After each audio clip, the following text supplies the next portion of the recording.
I wanted to take a minute to say thanks to Edison. They're the ones who told me that on hot days, if we give our appliances the afternoon off, they can put off building new power plants. That's good for our bills. It's also good for my social life. See, on hot days, I invite company over and turn off the air conditioners. George, race you to the pool. Thanks, Edison. I love hot weather. Thanks for giving your appliances the afternoon off. Together, we can brighten the future.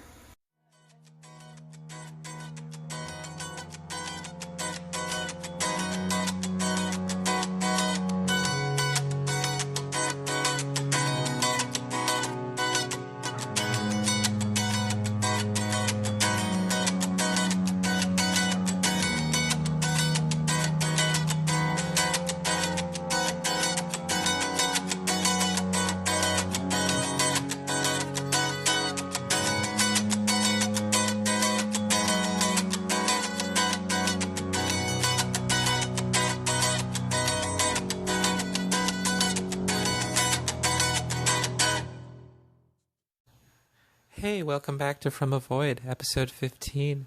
Really good to be here. Thanks for listening. Thanks for subscribing. If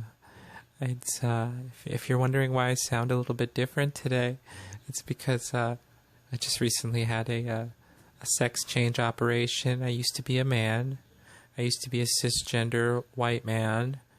Now I'm still white, but I cut off my balls and my wiener, so I'm like a woman now.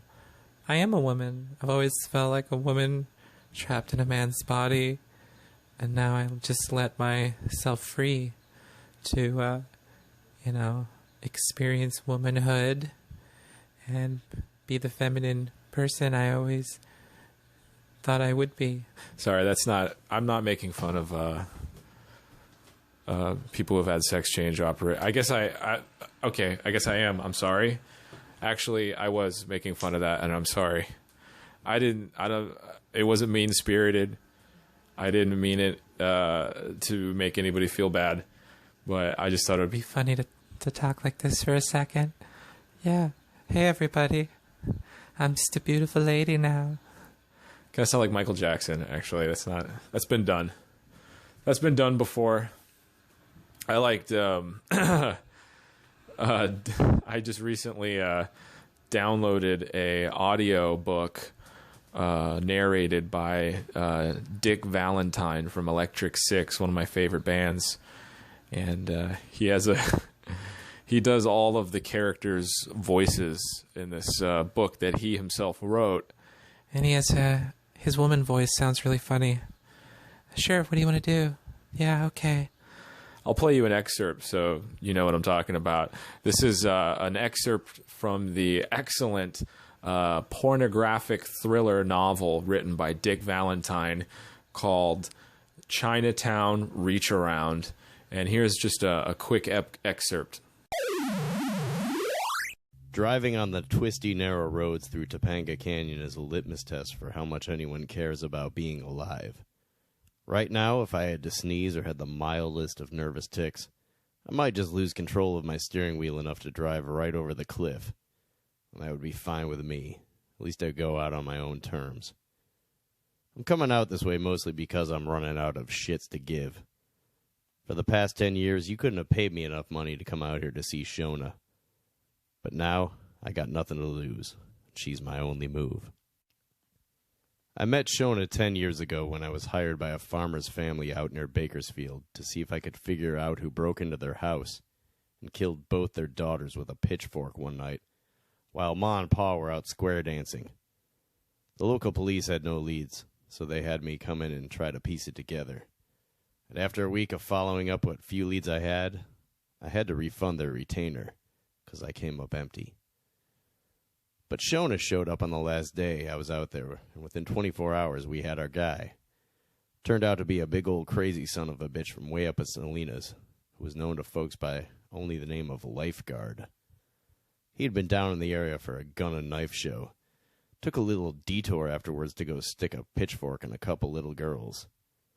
Lifeguard didn't leave any fingerprints, no blood traces, no footprints, no strands of hair. No semen, no DNA, no tire tracks. He left nothing that I could use to get to the bottom of it. But he did leave behind his psychic signature, and that's what Shona used to find him. I wouldn't have believed it myself, but I saw it with my own eyes. Shona came in there looking like Grace Jones crossed with a mutated belly dancer. She closed her eyes, held up her hands, said some mumbo-jumbo, lit some candles, said some more mumbo-jumbo, and then she started telling us all about Lifeguard and where he could be found. Sure enough, when the Salinas cops went to his whereabouts, they found one of the little girl's blood-stained dresses, which he proudly told them he had already used 15 times to wipe his own cum off his chest. The sick son of a bitch got the electric chair 5 years later. I sat and watched the whole thing, and Shona watched me watching her. When the confirmation came in that they had their guy, I had to excuse myself to go out behind a tree and immediately measure my dick. I remember being out there a few minutes, fumbling with my zipper and then the tape measure. Before I could even smell her patchouli cloud, I heard her throaty voice sneak up on me. "Would you like a little help with that, Mr. Duquesne?" Before she knew it, Shona was on the ground and my dick was already pushed far into her juicy shit-lubed ass. I was reaching all the way around, getting my fist way up in her wavy gravy pussy. She was howling in delight as I filled up all her spaces with my average white guy rage and my count. Pretty awesome, right? Wow. What a talented guy. Who knew? He's like a comedian, a musician, an author, a singer, a songwriter, all rolled into one spectacularly cool package. So you could check him out, Dick Valentine, on Instagram, at Destroy the Children. It's Destroy All Children or Destroy the Children. Either way, it's written right here on the screen. His PayPal information is on there, and there's 6 pornographic thrillers to choose from. Wow. I've only got one, so I might return for some more. And I've already asked for his permission to play it here on the show, so maybe this could be a reoccurring segment. Uncle Dick's Story Time. We should have a fun graphic. Here it is. Uncle Dick's Story Time Hour. Well, it wouldn't be an hour. It'd be a few minutes. But, yeah.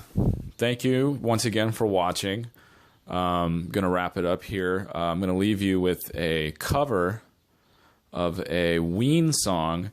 Most people who know me know that Ween is my favorite band. I advertise it regularly. I wear shirts.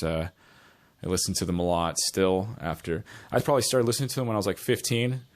So I've been a long, long time fan. So here's my cover of The Stallion Part 3 from Pure Guava, 1992 Elektra Records.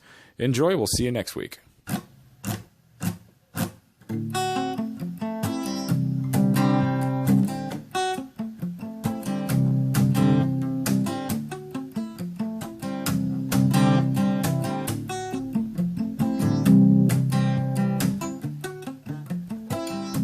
Accident speed, flying through the wind now. I'm flowing at my feet. Something of likeness to you now. I spotted you in the sun. I called your name from a distance. I knew you were the one. I do declare in the air, and with some love from above, you must. Don't press the whistle, don't fall too soon. Don't seek the blood from the panther, don't drink a drink too you soon. I am the one holding the time from the sun as I scout the load. I am the one controls the sun, and I know that things will pass as time elapses, as time elapses through the sound of you. think of the master trying to fool the blast man. Check the cards at the table. Scream softly, you are able to see a sign of thine self as seen throughout the ages of time. Things you thought weren't going will climb the mountain, see the sun, touch the waves of the earth, feel the grasp softly, and don't think for the one you know. I am screaming backwards in the sand.